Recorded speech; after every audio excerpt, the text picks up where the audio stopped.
Hello दोस्तों, स्वागत है आप सभी का अपना यूट्यूब चैनल आर के मैथ्स में। दोस्तों, आज वाली क्लास में हम लोग क्लास 9th का मेंसुरेशन चैप्टर पढ़ेंगे। जी हाँ, क्षेत्रमिति।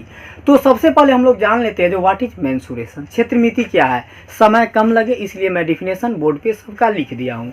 दोस्तों, गणित की वह ब्रांच जिसमें किसी प्लेन या सॉलिड आकृतियों की लंबाई, क्षेत्रफल, पृष्ठीय क्षेत्रफल और आयतन का अध्ययन किया जाता है उसे ही क्षेत्रमिति कहते हैं, मीन्स मेंसुरेशन कहते हैं। यह मैथ्स का वह ब्रांच है जिसमें हम लोग किसी भी प्लेन मीन्स समतल या कोई भी ठोस आकृतियों की लंबाई, क्षेत्रफल, पृष्ठीय आयतन और आयतन के बारे में अध्ययन करते हैं, स्टडी करते हैं, उसे मेंसुरेशन कहते हैं।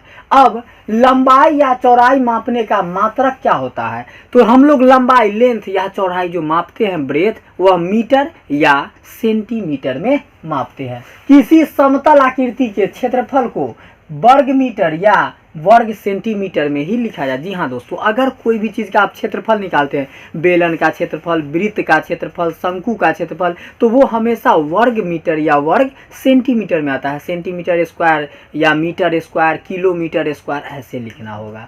नेक्स्ट है अब दोस्तों हम लोग फार्मूला की ओर चलते हैं। जब क्वेश्चन बनाइएगा ना तो वहाँ फार्मूला यूज करना होगा।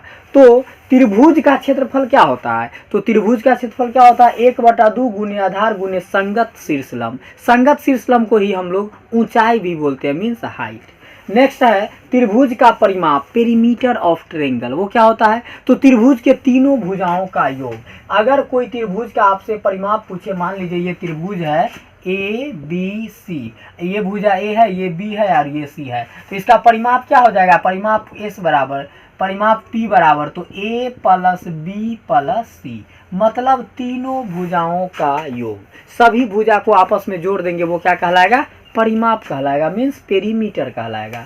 नेक्स्ट है समबाहु त्रिभुज का क्षेत्रफल। तो समबाहु त्रिभुज का क्षेत्रफल होता है √3/4 गुने भुजा स्क्वायर। समबाहु त्रिभुज क्या होता है, जिसका सभी भुजा आपस में समान हो, all side are equal, is called equilateral triangle. जिस त्रिभुज की सभी भुजा आपस में समान हो उसे समबाहु त्रिभुज कहते हैं। समबाहु त्रिभुज का क्षेत्रफल होता है √3/4 गुने भुजा स्क्वायर।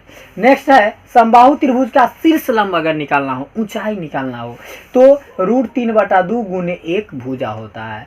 समद्विबाहु त्रिभुज का क्षेत्रफल 1/4 गुने b गुने √4a² - b²। और समकोण त्रिभुज का क्षेत्रफल होता है 1/2 गुने समकोण बनाने वाली भुजाओं का गुणनफल। जो भुजा समकोण बनाता है, मतलब आधार और ऊंचाई जो हुआ, उसको आपस में हम लोग क्या कर देंगे, गुना कर देंगे, उसका प्रोडक्ट होता है। नेक्स्ट है समद्विबाहु समकोण त्रिभुज। समद्विबाहु समकोण त्रिभुज क्या होता है, तो भैया समद्विबाहु समकोण त्रिभुज वो होता है जिसका एक कोण तो 90 डिग्री होगा ही होगा और ये दो भुजा आपस में बराबर होगा। नहीं, समद्विबाहु, समद्वि, जिसका दो भुजा आपस में समान हो, तो दो भुजा समान है और एक कोण 90 डिग्री है, तो इसका ये अपोजिट जो भी भुजा समान होता है उसके सामने वाला कोण भी समान होता है। जितना ये कोण होगा उतने ये, और ये तो 90 डिग्री है, इसे ही बोलते हैं समकोण समद्विबाहु त्रिभुज। और समद्विबाहु समकोण त्रिभुज का क्षेत्रफल 1/2 गुने भुजा स्क्वायर होता है। नेक्स्ट है विषम बाहु त्रिभुज का क्षेत्रफल। तो विषम बाहु त्रिभुज का क्षेत्रफल क्या होता है, तो वह होता है √S × S - A S - B × S - C। इसे ही हम लोग हीरोन्स फार्मूला के नाम से भी जानते हैं, हीरोन्स सूत्र के नाम से भी जानते हैं। तो ये S क्या होता है, तो S जो होता है वह विषम बाहु त्रिभुज का अर्ध परिमिति होता है, जहाँ S त्रिभुज की अर्ध परिमिति है।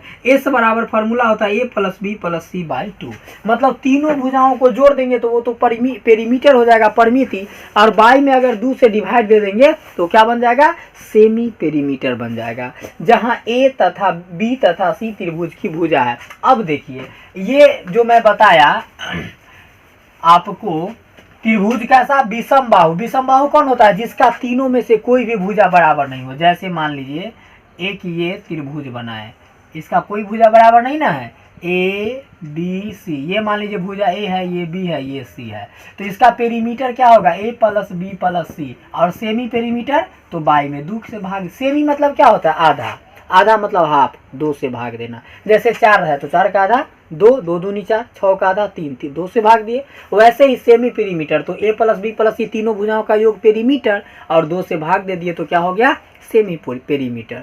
तो आई होप कि दोस्तों आपको बहुत बढ़िया से समझ में आया होगा। अब इस पर क्वेश्चन का काम हम लोग कैसे करेंगे, तो अब हम आपको बता रहे हैं जो क्वेश्चन कैसे सॉल्व करते हैं। क्वेश्चन है, यदि किसी त्रिभुज का आधार 35 सेंटीमीटर एवं संगत शीर्षलंब 15 सेंटीमीटर है तो वो त्रिभुज का आपसे क्षेत्रफल पूछ रहा है। जी हाँ दोस्तों, तो देखिए आधार दे दिया है और शीर्षलंब दे दिया है। अब त्रिभुज का क्षेत्रफल, तो यहाँ पे हम लोग लिख सकते हैं त्रिभुज का क्षेत्रफल बराबर क्या होता है, फॉर्मूला अभी हम लोग पीछे पढ़े हैं, 1/2 गुने आधार गुने संगत शीर्ष लंब, संगत शीर्ष लंब।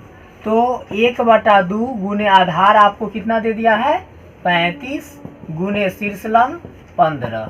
अब देखिए कटने वाला है नहीं है, गुना कर दीजिए, 15 पचे 75 के 5 हासिल 7, 15 या 45 और 7 7 5 12 52 बटा में 2, 2 से भाग दीजिए, 2 दूनी 4 1 5 12, 2 छक 12, 2 दूनी 4 2 पंचे 10, मतलब 262.5 सेंटीमीटर स्क्वायर आपको आ जाएगा इस त्रिभुज का क्षेत्रफल।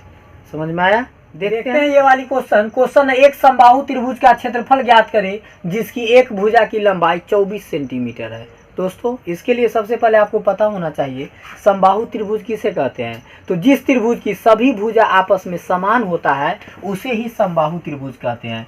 ये देखिए, ये एक समबाहु त्रिभुज बना लिए ए बी सी, इसका ये तीनों भुजा आपस में समान होता है।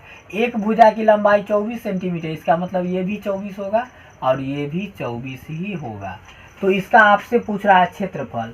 तो भैया समबाहु त्रिभुज का जो क्षेत्रफल होता है ना, वह होता है √3/4 गुने भुजा स्क्वायर। तो यहाँ पर हम लोग लिखेंगे √3/4 गुने भुजा, तो भुजा कितना है 24, 24 का स्क्वायर, तो 24 गुने 24 दो बार कर दे यहीं, 4 से काट दीजिए, 4 छक 24 गुना कीजिए, ये 6 चौक 24 के 4 हासिल 2, 6 दूनी 12 2 14, 144√3 सेंटीमीटर स्क्वायर, यही हो गया आंसर। समझे? तो समबाहु त्रिभुज का क्षेत्रफल पूछेगा तो हम लोग समबाहु त्रिभुज के क्षेत्रफल का फॉर्मूला जानते हैं, उसमें बैठा देंगे, काट कूट के आंसर ले आएंगे। आई होप कि आपको समझ में आया होगा। बाहु त्रिभुज का क्षेत्रफल ज्ञात करें जिसका आधार 8 सेंटीमीटर एवं बराबर भुजाओं में से प्रत्येक की लंबाई 5 सेंटीमीटर है। अब देखिए समद्वि बाहु त्रिभुज, तो भैया समद्वि बाहु त्रिभुज यही ना होता है, ए बी सी, दो भुजा बराबर, ये अगर ए होगा तो ये भी है और ये होगा बी। तो यहाँ पर क्या बोला है, आधार 8 मतलब बी बराबर कितना हो गया 8 सेंटीमीटर तथा बराबर भुजाओं की लंबाई ए बराबर 5 सेंटीमीटर। तो आपसे पूछा है समद्वि बाहु त्रिभुज का क्षेत्रफल बराबर 1/4 गुने बी गुने √4a² माइनस b² होता है। तो 1/4 गुने बी आपको हो गया 8 गुने ए हो गया √अंडर में 4 गुने ए 5 का स्क्वायर माइनस बी तो 8 का स्क्वायर। अब ये 4 से 4 दूनी 8 कट जाएगा, 2 इकाई 2 गुने √अंडर 5 का स्क्वायर 5 25, 25 चौका 100 माइनस 8 64, तो 2 गुने √अंडर 100 में से 64 घटा दो 36 बचा, 64 6 70 और 300, 2 गुने रूट में जब 36 है तो इसका वर्गमूल 6 होता है, 6 6 36, 2 छक 12 सेंटीमीटर स्क्वायर। यही हो गया आपको समद्वि बाहु त्रिभुज का क्षेत्रफल। देखते हैं।